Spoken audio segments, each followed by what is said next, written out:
ফেরেশতারা তার জন্য জান্নাতের গালিচা বিছায় দাও, তার জান্নাতের পোশাক পরে দাও।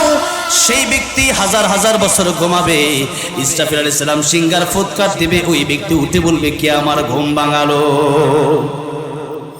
এত সুন্দর জীবন হবে মৃত্যুর পরের জীবন। আর যদি কোরআনের বিরুদ্ধে চলেন, দুনিয়াতেও অশান্তি, খাসিরাত দুনিয়া ওয়াল আখিরা, দুনিয়াও শেষ আখিরাতও শেষ। আল্লাহর নবী বিশ্বনবী রাহমাতুল লিল আলামিন বলেন, ও আমার উম্মতেরা, ওই মূর্তির পূজা বাদ দাও, ওই মূর্তি তোমাদেরকে কিছুই দিতে পারবে না, আল্লাহ ছাড়া কারো কাছে মাথা নত করবা না। যেই মাত্র এই কথা বলেছে, কাফিররা বলল মুহাম্মদ ক্ষতিগ্রস্ত হয়ে গেছে, নাউযুবিল্লাহ।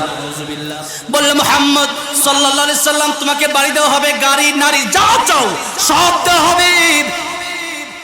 রাসূল সাল্লাল্লাহু আলাইহি সাল্লাম বলেন সব দিবা, এই দুনিয়া তামাম পৃথিবীটা আমার দিয়ে দিবা। আর এটা তো সম্ভব যদি আমার এক হাতে আকাশের সূর্যটা এনে দাও, আর এক হাতে আকাশের চন্দ্রটা এনে দাও, তবু আমি আল্লাহর কোরআনের পক্ষে থাকবো। আল্লাহর কোরআনের বাইরে একটা সেকেন্ডের জন্য যেতে পারবো না। জোরে কোন সুবহানাল্লাহ। রাসূলুল্লাহ সাল্লাল্লাহু আলাইহি সাল্লামকে বললেন আপনি ক্ষতিগ্রস্ত হয়ে গেছেন, বাড়ি গাড়ি নারী কিচ্ছু নিলেন না। যেই বাড়ি গাড়ি নারীর জন্য মানুষ পাগল পারা, মানুষের সফলতাই বাড়ি গাড়ি নারীর ভিতরে তারা মনে করে, কিন্তু আল্লাহ বললেন ফামান যুহজিহা আনিন নারি ওয়া উদখিলাল জান্নাতা ফাকাদ ফাজ ওয়া মাল হায়াতুদ দুনিয়া ইল্লা মাতাউল গুরুর। যারা জাহান্নাম থেকে বেঁচে জান্নাতে যেতে পারলো এরাই হলো প্রকৃত সফল কাম। বলি সুবহানাল্লাহ। এখন প্রকৃত সফল কাম জান্নাতে যাবেন কিভাবে? এর যে গুণগুলো আল্লাহ বললেন 1 মিনিট 2 মিনিটের ভিতরে এসে তরজমা করে শেষ করে দিচ্ছি, আজকে সময় নেই, আমাদের এসে বলবো ইনশাআল্লাহ। আল্লাহ বলেন ওয়াল আসর, এই যে ওয়াও, এই ওয়াওটা হচ্ছে ওয়াও তাসমিয়া। আসর মানে সময়। আল্লাহ বললেন সময়ের কসম, তার মানে সময়ের বড় দাম। এই সময় একদিন চলে যাবে, মানুষ আফসোস করবে এই সময় নয়, আরো সময় আছে, এই সময় নিয়ে যাবে সেই সময়ের কাছে, সেটা হচ্ছে কিয়ামতের দিন। সেটা কোন দিন? সেটা কিয়ামতের দিন। গুনাহ আপনি কেমনে করেন, গুনাহ করার সময় চিন্তা করবেন। এই যে সময় চলে যাচ্ছে, তার মানে আল্লাযী খালাকাল মাউতা ওয়াল হায়াতা লিয়াবলুয়াকুম আইয়ুকুম আহসানু আমালা। দুনিয়াতে আসছে পরীক্ষা দেওয়ার জন্য। পরীক্ষার সময় বড় বেশি না, বড় অল্প। নবী বললেন সমুদ্র থেকে একটা আঙ্গুল চোবানোর পরে, আঙ্গুলটা ওঠানোর পরে সব পানি পড়ে গেল, একটা মাত্র ফোঁটা পানি আঙ্গুলের সাথে লেগে রইল। ওই একটা ফোঁটা পানি যত কম, দুনিয়ার হায়াত তত কম। আর গোটা সমুদ্রের পানি যত বেশি, কিয়ামতের ময়দান থেকে হায়াত শুরু হবে, জান্নাতের হায়াতের কোনো শেষ হবে না। সুতরাং ওই দুনিয়ার চিন্তা করো, দুনিয়া মাজরাতুল আখিরাত, দুনিয়া তোমাদের কর্মক্ষেত্র, এই সময়কে মূল্য দাও। আল্লাহ বললেন ইন্নাল ইনসানা লাফি খুসর, সব মানুষ পৃথিবীর ক্ষতিগ্রস্ত। 4 জন মানুষ বাদ দিয়ে, 4 শ্রেণীর মানুষ বাদ দিয়ে, যার ভিতরে 4 গুণ থাকবে, সেই সফল কাম কয় গুণ?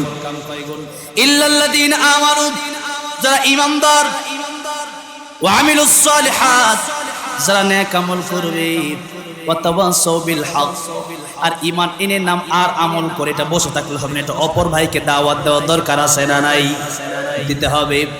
4 নম্বরে এই দাওয়াত দিতে গেলে পরে হামলা, মামলা, জেল, জুলুম আসবে, তা সহ্য করে নিতে হবে। ওয়া তাওয়াসাউ বিস সবর, ধৈর্য ধারণ করতে হবে। এই ধৈর্য পর্যন্ত যা ধারণ করতে পারবে, আল্লাহ বলেন বাশশিরিস সাবিরিন, তাদেরকে আমার জান্নাতের সুসংবাদ আমি আল্লাহ দিয়ে দিলাম।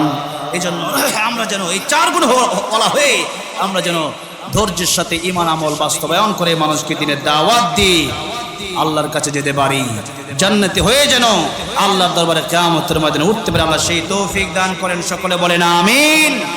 ওয়া আখিরু দাওয়ানা আনিল হামদুলিল্লাহি রাব্বিল আলামিন। একটু আলহামদুলিল্লাহ, ইসলাম শক্তিকে আহ্বান করি। হ্যাঁ অবশ্যই। কোন হ্যাঁ হ্যাঁ নবীর প্রেমে আমরা তো সবাই নবীর আশিক, ঠিক কিনা?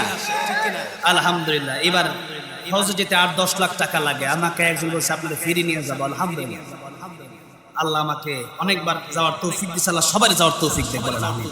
মান যারা কবরি ওয়াজাবাত লাহু শাফাআতি, নবী আমার রওজা যে জিয়ারত করলো তার জন্য জান্নাত ওয়াজিব হয়ে যায়, বলেন সুবহানাল্লাহ।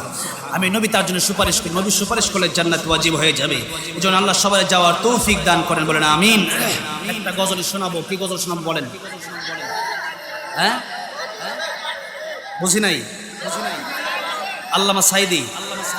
আল্লামা সাইদি রহমতুল্লাহ আলাইহি, আমি সবচেয়ে বেশি বাংলাদেশে ওনাকে ভালোবাসি এই জন্য যে তিনি চুরি করে, তিনি রাহাজানি করে, খুন খারাপি করে জেলে যান নাই, বরং ইউসুফ আলাইহিস সালাম যেরকম জেলে ছিলেন, ইব্রাহিম আলাইহিস সালাম যেমন আগুনে ছিলেন, আমার নবী যেমন 3 বছর জেল কেটেছেন, তেমন জেল কেটেছেন আল্লামা সাইদি, আল্লাহর কোরআনের কথা বলে, ঠিক কিনা বলেন?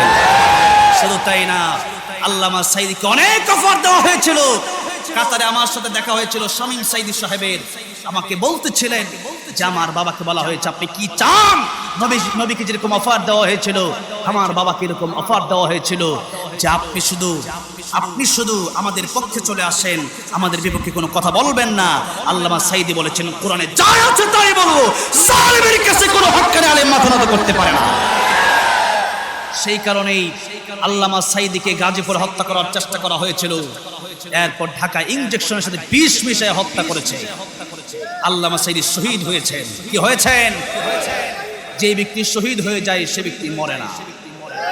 এজন্য আমি বলেছিলাম আল্লামা সাইদি তুমি মরনি, শহীদ হয়েছো তুমি এটাই জানি, ঠিক কিনা? কারাগারে কাটালে 13টি বছর, বাতিলকে পেছে তোমায় দেখে থরথর।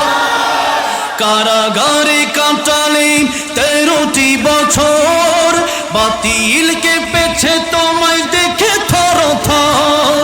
তুমি যে ছিলে মোদের নয়নমণি, শহীদ হয়েছ তুমি এটাই জানি, শহীদ হয়েছ তুমি এটাই জানি।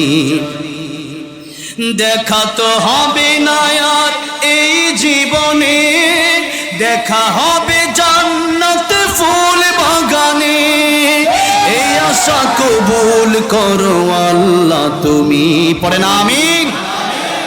এই আশা কবুল করো আল্লাহ তুমি, শহীদ হয়েছ তুমি এটাই জানি। আল্লামা সাইদি তুমি মরনি, শহীদ হয়েছ তুমি এটাই জানি, শহীদ হয়েছ তুমি এটাই জানি। আল্লাহ আমাদেরকে আপনি শহীদের মৃত্যু দিয়েন, জোরে করে আমিন। শহীদ মৃত্যু হলে মৃত্যুর কষ্ট নাই, কবরে মুনকার নাকির আসে না, কিয়ামতে আল্লাহ বিনা হিসাবে জান্নাতের মালিক বানায় দিবেন। এমন মৃত্যু চাওয়ার দরকার আছে না আল্লাহর কাছে? আল্লাহ এরকম শহীদের মৃত্যু তুমি আমাদের সবাইকে দিও, জোরে কোন আমিন। আবারও দেখা হবে ইনশাআল্লাহ। আসলে তো অনেক প্রোগ্রাম আছে, এখন আর আজান দিতে চাচ্ছি না, আমি আজকে ক্ষমা প্রার্থী। হ্যাঁ, 2 লাইন। আল্লাহু আকবার, আল্লাহু আকবার, আল্লাহু আকবার।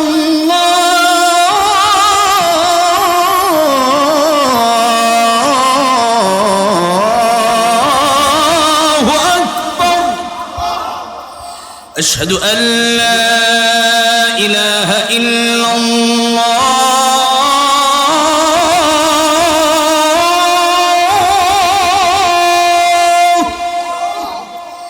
আশহাদু আল্লা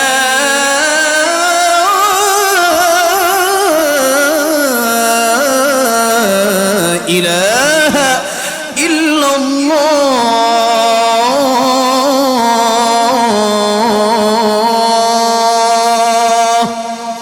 আজান শুনলে হবে না, আল্লাহ সবাই 5 ওয়াক্ত নামাজি বানায় দেন, পড়েন আমিন। আসসালামু আলাইকুম ওয়া রাহমাতুল্লাহি ওয়া বারাকাতুহু।